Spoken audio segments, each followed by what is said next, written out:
नैव सिद्ध्यन्ति कार्याणि न मनोरथे न हि सुप्तस्य सिंहस्य प्रविश्यन्ति मुखे मृगा. Without rigorous efforts, nothing can be accomplished. A very good morning, my dear students. In this lecture, we will be discussing the renal blood flow. Now, before we start the renal blood flow, let's have an overview of the functional anatomy of the renal circulation. The renal artery, which is a branch of the aorta, supplies the kidneys.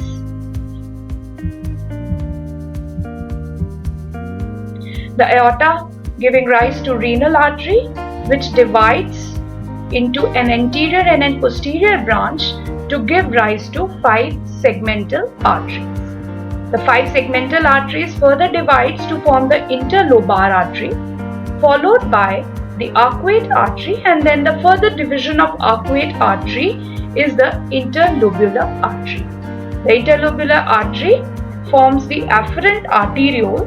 This is important, that the afferent arteriole is a branch of the interlobular artery, and from the afferent arteriole arises the glomerular capillaries, that is the capillary duct. Then these glomerular capillary duct, from here rises the efferent arteriole, and again this efferent arteriole divides to form a peritubular capillary network which surrounds the renal tubule, and also the vasa recta network which supplies the juxtaglomerular nephrons. Right now, from the after this capillary network, the venous drainage starts, which follows the reverse sequence as that of the arterial segment. So the point of concern here is to remember that the afferent arteriole arises from the interlobular arteries.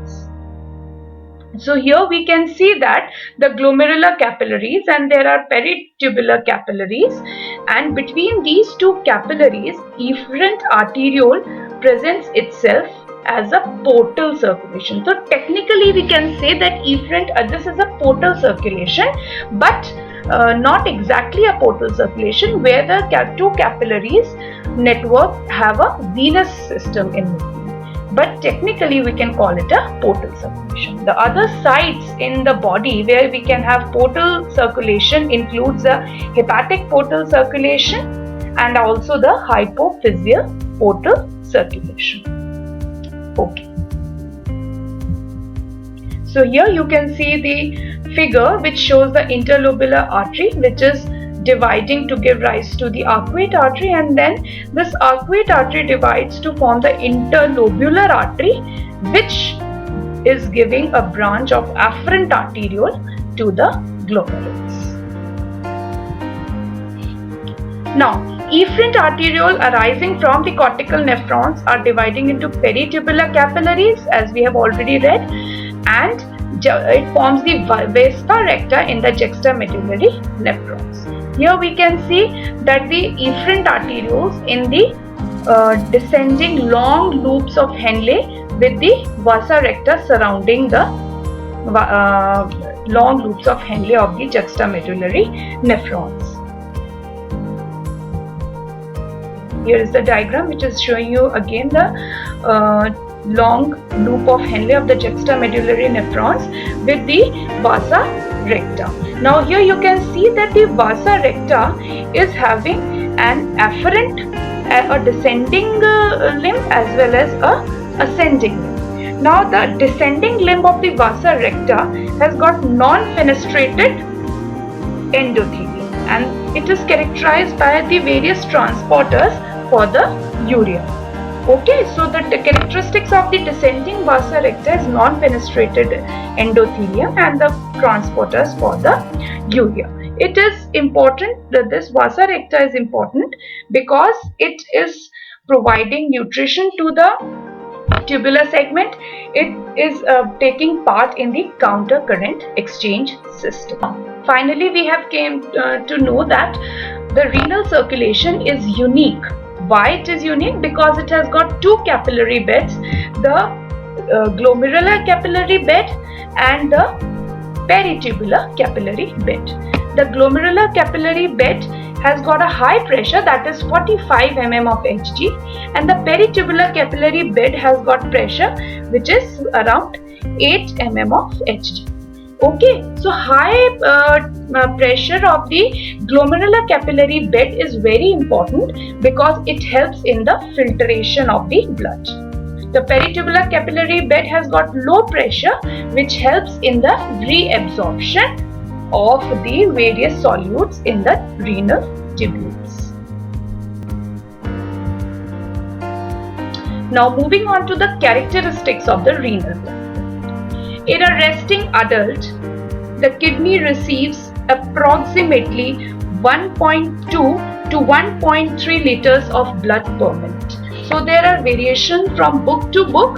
Some books say that the renal blood flow is about 1500 liters ml, and other books say that it is somewhere around 1200 ml. So just to give it a range, that their renal blood flow is 1.2 to 1.3 liters of blood per minute, or we can say that it is just under 25% of the cardiac output. This point is very important. Again, a very important MCQ question it is, that the total renal blood supply is around 400 ml per 100 grams of tissue per minute. That means this tissue, the kidneys are receiving large amount of blood flow, which is somewhere around 400 ml per 100 grams of tissue per minute. This high blood flow of kidney is related to its excretory function rather than its metabolic requirement. But there is a regional difference in the blood flow. How is the regional difference? The cortex receives most of the renal blood flow. That is how the total amount of blood which is flowing to the kidneys is divided unequally. Cortical blood flow is somewhere about 5 ml per minute per 100 grams of the tissue. But the medulla receives just half of the cortical blood, that is 2.5 ml per minute per 100 grams of the tissue. The cortex has got is well perfused and medulla is less well perfused, and even in the medulla there is a difference in the outer medulla and the inner medulla. The outer medulla is receiving 2.5 ml per minute 100 grams of tissue, whereas the inner medulla still receives a lesser amount of blood, which is 0.6 ml per gram per minute.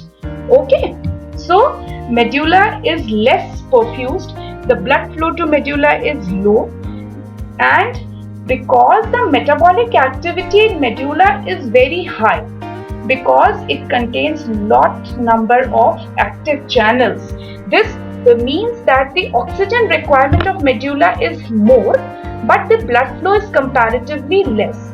So this shows that medulla is vulnerable to hypoxia.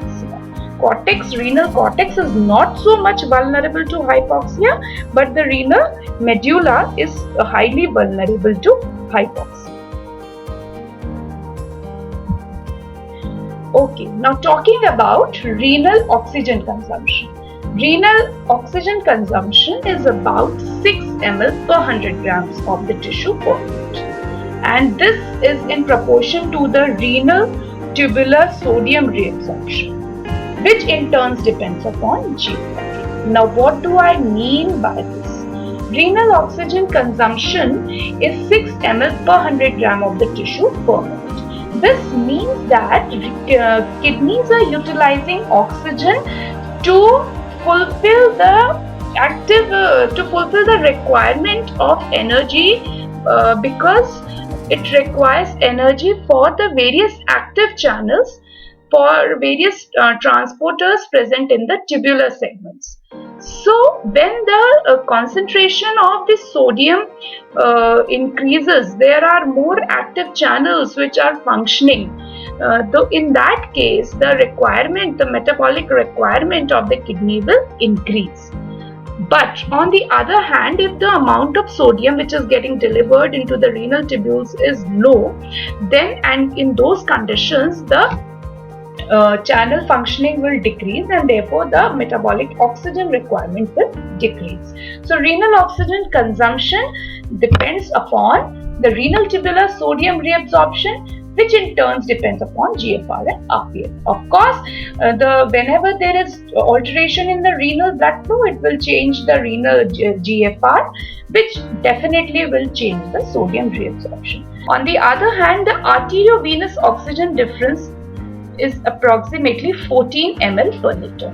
Arteriovenous oxygen difference refers to the arterial and the venous difference in the arterial and the venous oxygen level in case of kidneys. So we can say that the arteriovenous oxygen difference of the kidney is very low as compared to various other tissues like brain and various other tissues. Why it is low? Because the kidneys are receiving large amount of blood. This large amount of blood is providing large amount of oxygen to the tissue, renal tissue, which is not consumed to such an extent. So that is why the arteriovenous oxygen difference is, in case of kidneys, is low. So we can go through this table to highlight the various key points. That is, first of all, we'll have a look at the kidneys, where the blood flow is somewhere around 420 ml per 100 gram of the tissue, and the oxygen consumption is 6 ml per 100 gram of the tissue. On the other hand, just compare it to brain, where the blood flow is just 54 and the oxygen consumption is just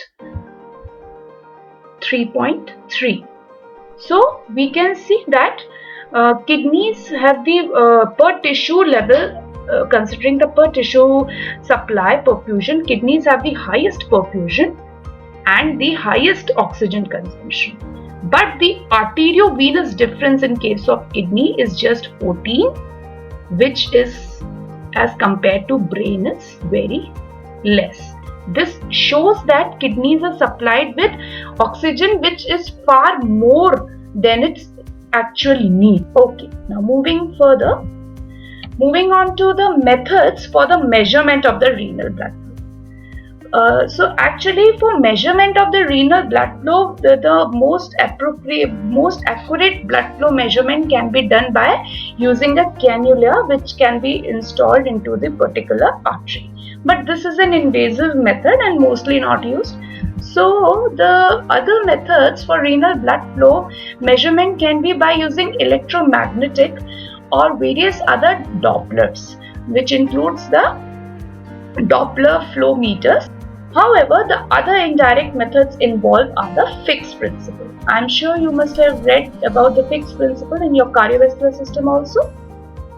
So basically, Fick's principle means that amount of a given substance which is taken up per unit time by the kidney divided by the arteriovenous difference for that substance across the kidney. So basically, Fick's principle involves a procedure in which a substance is utilized which is completely taken up by the organ. In our case, it is kidney. So we will take kidney as the organ, and we will take the amount of a given substance taken up per unit time by the kidneys, and we will divide it by the arteriovenous difference for substance across the kidney. Okay, so this is the Fick's principle, and we utilize this Fick's principle for the calculation of the blood flow for various substances.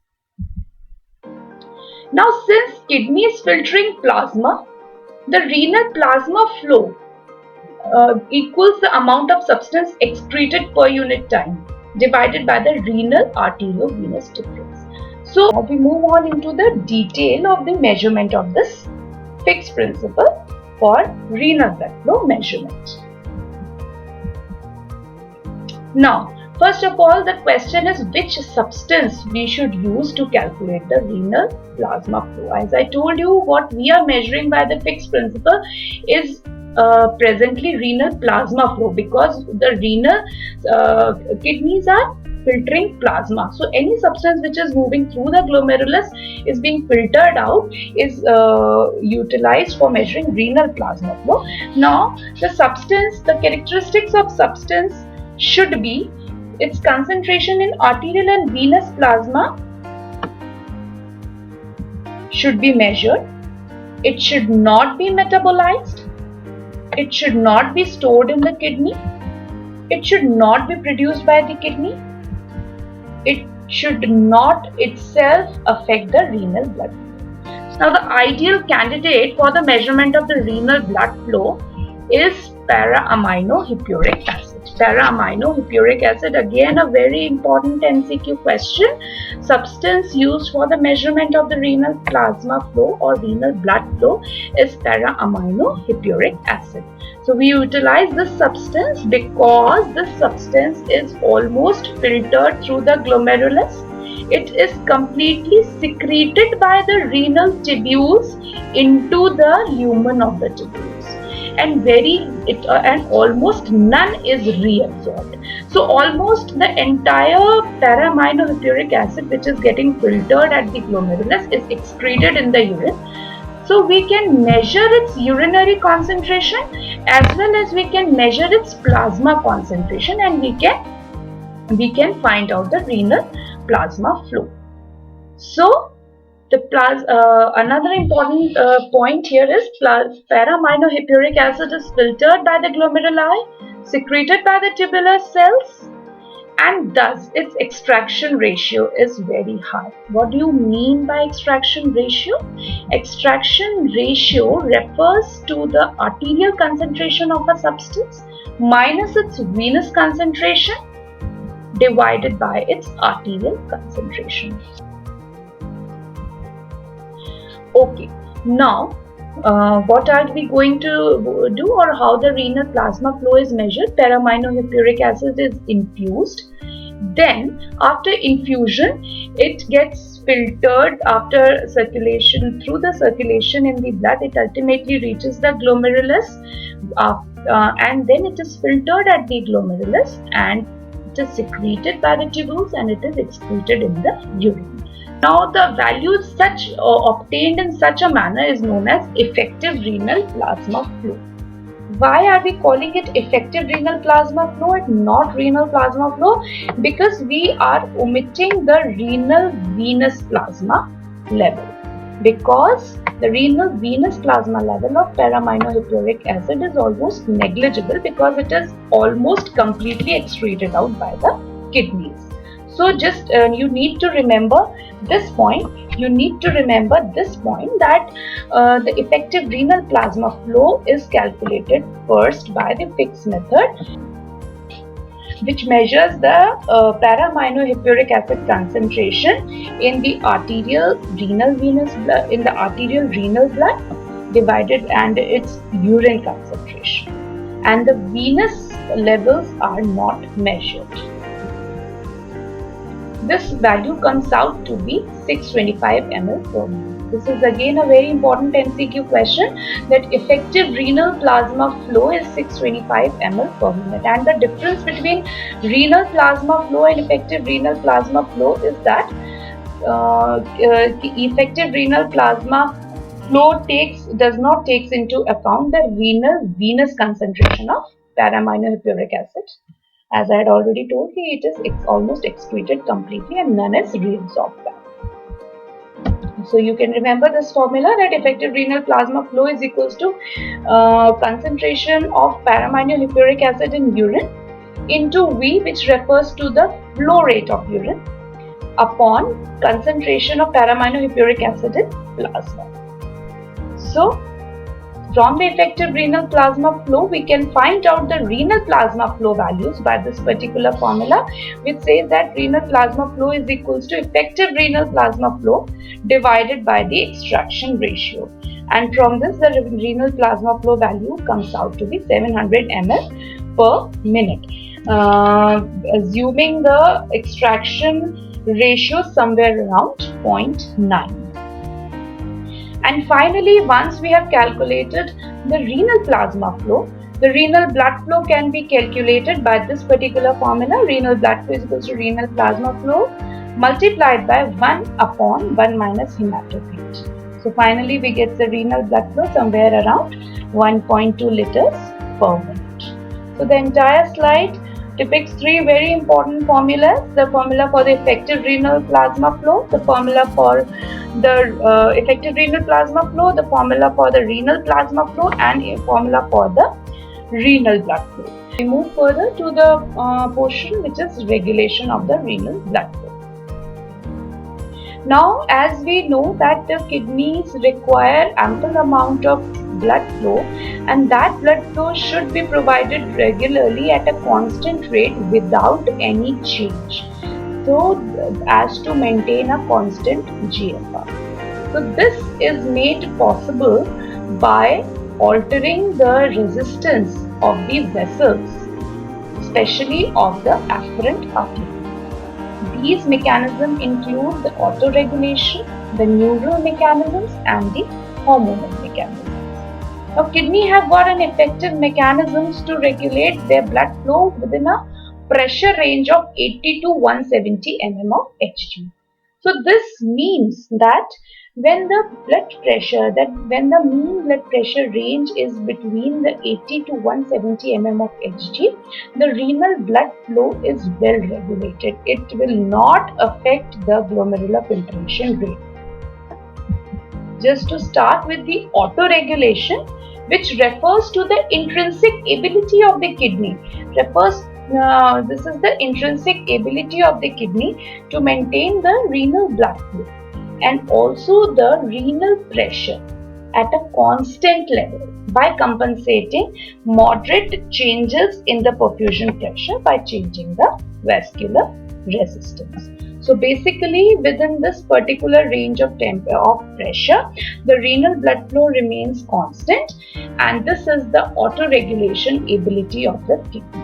Like the autoregulation which is taking place in the brain to maintain constant cerebral blood flow, similar type of autoregulation is taking place in the kidneys to maintain a constant blood flow to the kidneys. Now, autoregulatory mechanisms involve the myogenic mechanism and certain juxtaglomerular apparatus associated paracrine mechanisms. So, juxtaglomerular apparatus associated mechanisms are the same as we had already discussed in our previous lectures, which include the tubular glomerular feedback system and the mechanisms for the release of renin. Okay, so now first of all we'll be talking about the myogenic mechanism. Now, what do the myogenic mechanism means? Myogenic mechanism takes place whenever there is a change in the renal arterial pressure, which affects the afferent arterioles. So, whenever there is renal arterial pressure increase, there is stretching of the afferent arterioles. This stretching of the afferent arterioles causes opening of the non-selective channels on the smooth muscle cells of the afferent arteriole. Okay?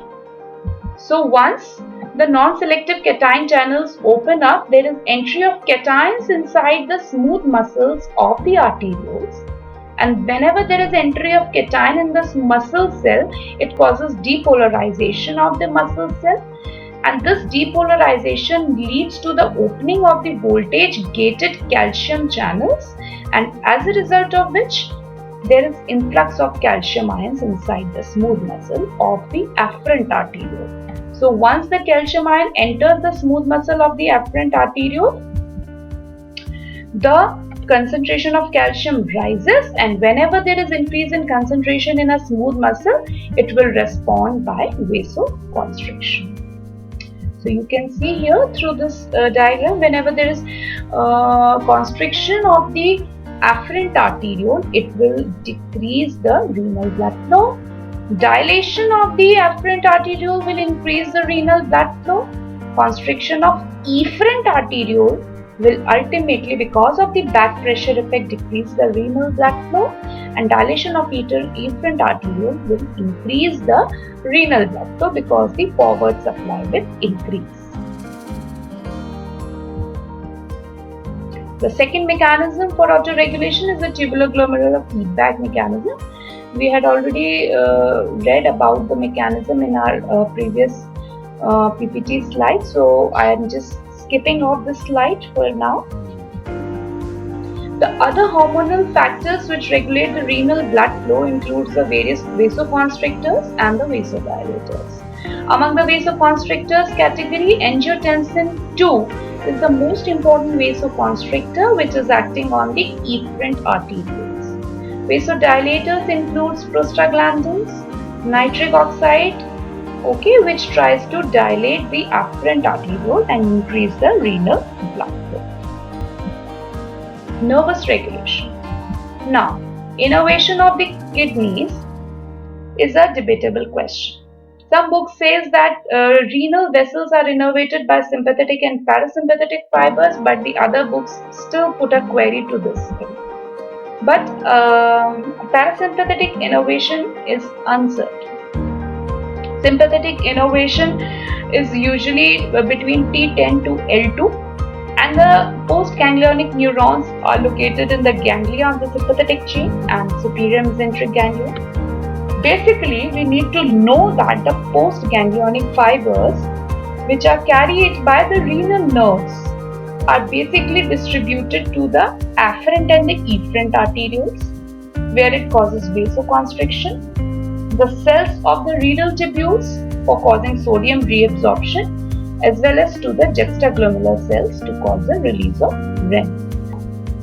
Under normal circulatory conditions, the sympathetic tone is least, but mild to moderate stimulation of the sympathetic nerves has got mild effects on renal blood flow because autoregulatory mechanisms tries to control it. Stronger stimulation of sympathetic nerve may cause fall in the renal blood flow because of excessive vasoconstriction of both the afferent and the efferent arterioles. And the receptors which mediate these effects include the alpha-1 adrenergic receptors and to a lesser extent postsynaptic alpha-2 adrenergic receptors. Now, other factors which alter the renal blood flow includes high protein intake. Now, how high protein intake causes increase in the renal blood flow? As we all know that whenever we take high protein diet, that excess protein gets converted into the amino acids.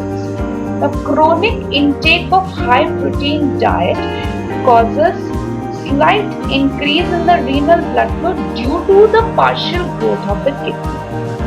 But this is a slower process. The other more visualized process is that the conversion of proteins into amino acids, and these amino acids are when filtered across the glomerulus, they reaches the proximal convoluted tubules, and in the proximal convoluted tubules, these amino acids are reabsorbed back through a symporter which includes sodium ion also. So that means in the proximal convoluted tubule, if a large amount of amino acids is getting delivered, it gets absorbed along with large amount of sodium. So that means when too much of sodium is reabsorbed back in the DCT, lesser amount of sodium is available in the DCT segment. So with the decrease in the DCT segment, the decreased sodium delivery to the macula densa will elicit a tubulo-glomerular feedback system which will mediate the decrease in the resistance of the afferent arteriole and will increase the renal. Same thing occurs with the increase in the blood glucose level. Whenever the blood glucose level increases, excess amount of blood glucose is delivered and filtered across the glomerulus. It reaches the proximal convoluted tubule where this excess glucose is reabsorbed through a symporter which involves sodium. So less sodium reaches the distal convoluted tubule and thus eliciting the similar tubuloglomerular feedback response which causes afferent arteriolar vasodilation, thus causing rise in the renal blood flow. So these are the various other factors which changes the renal blood flow. So finally we have come to the end of the topic, which is the renal blood flow. Just before I leave, I will tell you certain key points which forms the important MCQ questions for your PG entrance exam. So basically you need to remember the total kidney amount of blood flow in liters per minute, that is 1.2 to 1.3 liters per minute. You should know what is renal plasma flow, what is effective renal plasma flow. You should know the candidate which is or substance which is important for the calculation of the renal plasma flow, that is para-aminohippuric acid, and the importance of the myogenic autoregulatory mechanisms. So with this I can end up my topic. Your queries are always welcome. Please, I will look forward to your questions and queries. And for now, I'm just taking off. Thank you.